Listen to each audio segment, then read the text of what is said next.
آئیں. یہ سارا جرگہ بنانے کا مقصد کیا ہے کہ خدا کرے کہ رسول اللہ کی بارگاہ میں ہم سب کی حاضری لگ جائے، کیونکہ رسول اللہ صلی اللہ علیہ وآلہ وسلم کی بارگاہ میں جن کی حاضری لگتی ہے، جو اپنی پہچان کراتے ہیں، پھر وہ بے فکر ہو جاتے ہیں. کس بات سے؟ کہ میرے کریم آقا علیہ الصلوۃ والسلام اتنے لجپال ہیں کہ ہم ان کے امتی ہیں، ان کا کلمہ پڑھنے والے ہیں. جب غلام کلمہ پڑھنے کے بعد اپنی حاضری بارگاہ نبوی میں پیش کرتا ہے، حضور کو اپنی پہچان کرواتا ہے، بار بار حضور کے تذکرے اپنی زبانوں پر سجاتا ہے، تو اس کا فائدہ کیا ہوتا ہے کہ محشر میں جب غلام ہم جائیں گے اس وقت ہمیں عرض کرنے کی ضرورت نہیں ہے. مزہ تو جب ہے کہ محشر میں سرکار یہ کہہ دے، وہ دیکھو ہمارا غلام آ گیا، غلام آ گیا. حضور سید عالم صلی اللہ علیہ وسلم اپنے غلاموں کو پہچانتے بھی ہیں اور کرم بھی فرماتے ہیں. نبی رحمت صلی اللہ علیہ وسلم فرماتے ہیں، حدیث پاک میں آتا ہے، انما انا رحمت مہدات، میں اللہ کی طرف سے ہدیہ رحمت بن کر اپنی امت کی طرف بنا کر بھیجا گیا ہوں. اب اس حدیث مبارکہ کو حضرت ابو العباس مرسی رحمت اللہ تعالی علیہ نے آپ بیان فرماتے ہیں کہ الانبیاء الی اممہم عطیۃ، جتنے نبی اپنی امتوں کی طرف بھیجے جاتے ہیں وہ سب کے سب امتوں کو عطیہ کیا جاتے ہیں. نبینا محمد صلی اللہ علیہ وسلم لنا ہدیۃ، ہمارے نبی آقا دو جہاں سرور کائنات صلی اللہ علیہ وسلم ہمارے لیے ہدیہ بنا کر بھیجے گئے ہیں. اب عطیہ اور ہدیہ میں فرق کیا ہے؟ عطیہ اور ہدیہ میں فرق کیا ہے؟ فرمایا لِأَنَّ الْعَطِيَّةُ لِلْمُحْتَاجِينَ، فرمایا عطیہ محتاجوں کے لیے ہوتا ہے، وَالْهَدِيَّةُ لِلْمَحْبُوبِينَ، فرمایا ہدیہ دوستوں اور محبوبوں کو دیا جاتا ہے. یہ جب آپ کے پاس کوئی بندہ آ جائے اور کہے جناب ہم کوئی نیک کام کر رہے ہیں ہمیں پیسے دے دیں، تو اس کا مطلب ہے وہ محتاج ہیں. ہم کہتے ہیں جی کچھ عطیہ کر دیں، یہی کہتے ہیں نا. اور اگر حضور حضرت صاحب تشریف فرما ہے آپ کے گھر میں تو آپ یہ تو نہیں کریں گے کچھ پیش کر کے حضور یہ عطیہ قبول کرے، بلکہ آپ عرض کریں گے حضور یہ ہماری طرف سے ہدیہ ہے، تحفہ ہے، اس کو قبول فرمائیے. یہ کیا ہے؟ فرمایا محبوبوں کو تحفہ دیا جاتا ہے. فرمایا جس طرح تمام نبیوں کو، رسولوں کو اس کائنات کے اندر تمام امتوں کی طرف یہاں پر عطیہ کر کے بھیجا گیا، محبوب کریم علیہ السلام کی امت پر یہ احسان کیا گیا.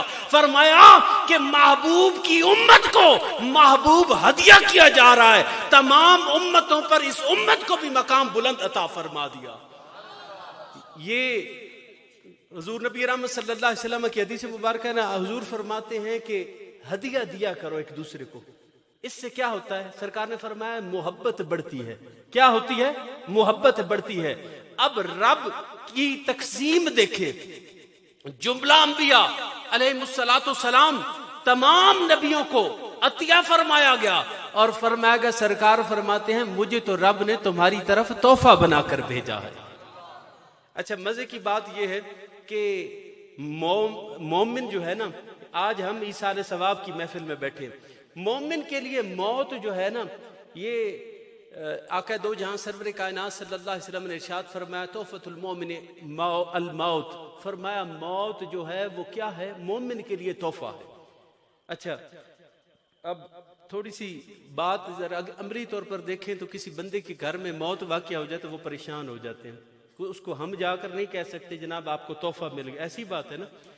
قربان جاؤں حضرت سیدنا پیر مہر علی شاہ صاحب رحمۃ اللہ تعالی علیہ، اس حدیث مبارکہ کو سمجھنے کے لیے میں آپ کو ایک واقعہ عرض کر دیتا ہوں. جب حضور خواجہ خواجگاں محبوب اللہ صمد حضرت خواجہ احمد مہروی رضی اللہ تعالیٰ عنہ کا وصال با کمال ہوتا ہے 5 محرم الحرام 1330 سن ہجری 1911 کے اندر، تو حضرت پیر مہر علی شاہ صاحب رحمۃ اللہ تعالی علیہ آپ پاک پتن شریف میں ہیں اور حضرت بابا فرید الدین گنج شکر رحمۃ اللہ تعالی علیہ کا عرس پاک ہے.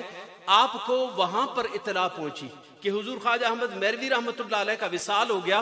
کیونکہ حضور پیر مہر علی شاہ صاحب اکثر میرا شریف حضور خواجہ صاحب کے بعد آپ کے پاس آیا کرتے تھے، تو جب اطلاع ہوئی تو ڈائریکٹ گولڈا شریف کی بجائے سیدھا میرا شریف آئے. اور کتابوں میں یہ واقعہ درج ہے. حضرت مولانا عثمان غنی صاحب رحمۃ اللہ تعالیٰ علیہ کے راوی ہیں، آپ فرماتے ہیں کہ جب حضرت پیر مہر علی شاہ صاحب میرا شریف میں جلوہ گر ہوئے نا تو آپ فرماتے ہیں مارکا مبارک ہوئے، مارکا مبارک ہوئے۔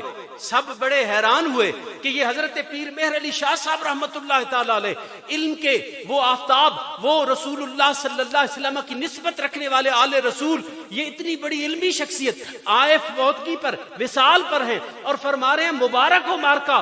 تو جب سب نے سوالیہ نظروں کی طرف دیکھا نا تو آپ کے مکالمہ حضور خواجہ احمد میروی کے صاحب سجادہ سے تھا، حضرت خواجہ احمد خان ثانی صاحب رحمۃ اللہ علیہ۔ حضور خواجہ احمد خان ثانی صاحب یوں ہی بیٹھے تو آپ فرماتے ہیں مارکا مبارکباد اس لیے کہ مجھے حضرت خواجہ خواجگاں محبوب اللہ صمد حضرت خواجہ احمد میروی رحمۃ اللہ علیہ کے مقام کو دیکھ کر یہ محسوس ہونے لگا تھا کہ رب تعالیٰ کے قرب کے ان مقامات کو طے کر چکے ہیں کہ شاید آپ کا جسد مبارک بھی فرشتے زمین پر نہ رہنے دے، بلکہ آپ کے وصال کے بعد آپ کا جسم مبارک بھی فرشتے اٹھا کر لے جائیں گے۔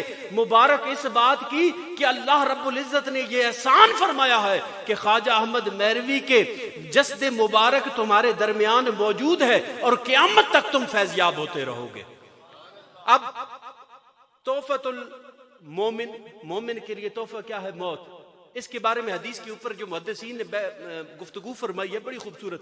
فرمایا، پوچھا گیا حضرت امام عبد الوہاب شعرانی رضی اللہ تعالیٰ عنہ، آپ نے بارگاہ نبی صلی اللہ علیہ وسلم میں عالم رویا میں عرض کی، یا رسول اللہ صلی اللہ علیہ وسلم، یہ جو کوئی مسلمان مرتا ہے تو ہم لوگ یہ سے پروٹوکول کیوں دیتے ہیں؟ نیا لباس، حکم ہے سرکار کا کہ خوبصورت لباس پہناؤ اور